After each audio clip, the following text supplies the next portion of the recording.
What's up, Swim Club? Today I want to talk about the new patch coming to Predecessor and just kind of run through the key points for those of you that don't want to go through the whole thing yourself. So first off, Morigesh is coming to the game. It says, grab your insect repellent champions. Morigesh arrives from the swamp to join their Predecessor roster. The fierce force of the forest has been added to the early access bundles, meaning she'll be unlocked for free for everyone immediately. This is a good thing to do. I really don't think adding paid characters to a paid early access game is a good way to make too many people happy. I think the entire Reddit would just be a bunch of people getting real pissed off about having to pay for a player, and I wouldn't be happy to do it either. So I'm glad they're doing this. It's a very smart thing to do in my opinion. All right, let's take a look at her kit. So her passive is Pestilence. It says Morigesh's damaging abilities apply Pestilence for 3 seconds, dealing 0.5% plus yada yada yada of the target's maximum health as magical damage every 0.5 seconds. Subsequent damaging abilities against a target affected by Pestilence will refresh the duration and spread the effect to nearby enemy targets. So it's just like dot damage. And what's interesting about this to me is it says enemy targets. So I'm guessing that means it also will spread to like lane minions and stuff like that. And one thing I wish they included, which I guess will probably be on the API website, is what exactly they count as nearby. Are you gonna have to be holding hands with your teammates to get affected by her passive, or is it like I'm 20 feet away and I'm still getting hit by it, you know? Alright, so Hive says that Morigesh throws a hive of insects that explodes, dealing 60 up to 240 plus % magical power magical damage, and that damaging a marked enemy target slows them down by 20% for 3 seconds. Let's see, we got Swarm as well. The effect is Become the Swarm, gaining a 20% move speed for 3 seconds. Passing through enemy targets deals 80 up to 220 plus 60% magical power, and restores 5 up to 25 5% magical power health. And that passing through a marked enemy target restores 8 times more health. So I guess this is going to be like a really hardcore sustain and just get out of a fight ability. So I think this ability is going to be kind of crazy just based off this number alone. And so we also have Mark, that select an enemy hero to deal 70 up to 210 magical power % damage, and transform your voodoo doll into their image. And abilities have additional effects versus your marked target, and they may be targeted by curse. Curse says, after a brief channel, summon a horde of insects to stab the marked target, dealing 250 up to 550 magical damage, and that the mark is removed upon casting this ability. We also got some new skins coming to Agora. And honestly, these look really good, and this one's a new Omida original. And honestly, this is actually a really nice looking skin. I mean, these all look really good. But regardless, rip to all the gadget mains, because they are now the one character in this game that does not have a skin yet. So let's just take a quick pair for them kids real quick. Next up, they're also going to be making some changes to FaZe. They said that their goal with their changes is to help reinforce her as a one-on-one protector with powerful single target heals and enhancements while still lacking team-wide effects. So what they got going on for her is they are increasing her base health by 45, which is a pretty nice change to her just from the start to make her a little more tankier early on. They are nerfing her health grow. It's not much. I don't think it's much of a change that actually matter. They are changing her passive, so now linked allies receive the same healing she does, which is when she casts an ability, it restores 20 plus 8 per level plus 10% magical power health over 3 seconds.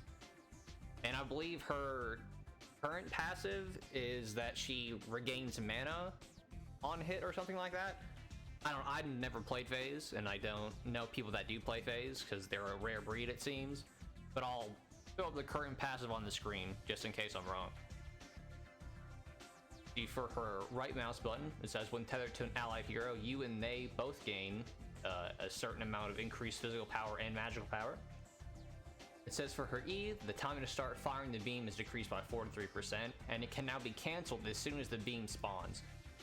This was a thing that I heard a lot of FaZe players complain about. They were like, Gideon can cancel his ult, but FaZe can't cancel her lance.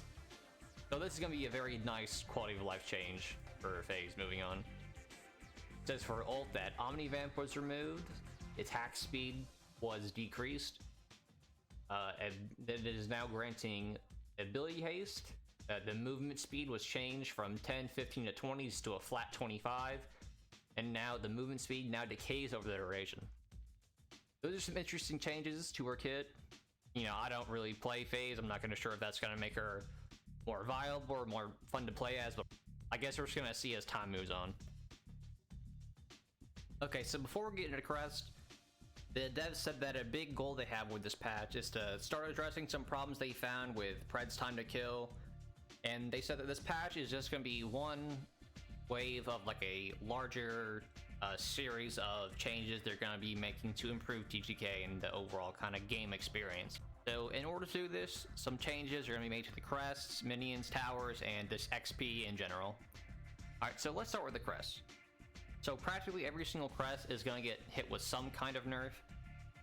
So like marksman and sharpshooters health restored on unit kill has been decreased from 6 to 3. Rogue and assassin's health restored on ability hit has been decreased from 4 to 3. And their health restored on unit kill is also being dropped from 6 to 4. The health restored duration of the warrior and champion crest has been reduced from 10 seconds from 15 seconds. The magician and wizard crest have had their ability on hit mana restoration drop from 5 to 4, and their mana restored on unit kill has been decreased from 8 to 5. Other changes have been made as well to give crest more unique identities, such as removing the magical penetration from Soulbearer and Epoch, removing the physical power from Liberator, Eviscerator, Sharpshooter, and etc., as well as a whole slew of other changes. I won't go through all of them right now, because if I did, we'd be here all day reading through all these changes. But if you want to take a closer look for yourself and how your favorite crests have been affected, I will post a link down below to the blog post in the description. So now we gotta talk about the minion changes. They said that since lane sustain is going to be decreasing on average, they're going to be lowering the minion attack damage to make trades between heroes feel just a little more impactful and a little more meaningful. So what they're going to do is they're decreasing the melee minion damage from 55 to 40%. They are decreasing the range damage modifier from 40 to 30%, and they're going to be nerfing the siege minions damage from 70 to 50%. So along with this, the XP on towers is also getting changed. The XP yields from tier 1 and tier 2 towers will now be local instead of global. So this way, the next time your offlane still goes 0-30, the entire enemy team won't benefit as much from it. Core damage is also getting a slight nerf, as it is going from 140% damage scaling to 100%. So now you'll be able to take just a couple more core blasts while you're trying to crank some damage on it. Alright, so that was pretty much the high notes of the patch. What do you guys think? You excited to play Morigesh? You excited about the phase changes, the crest changes? Let me know in the comments what you're thinking about it. If you want to see me do more of these kind of patch note run-throughs, let me know in the comments, and have a good one. You know we straight with you and your mom.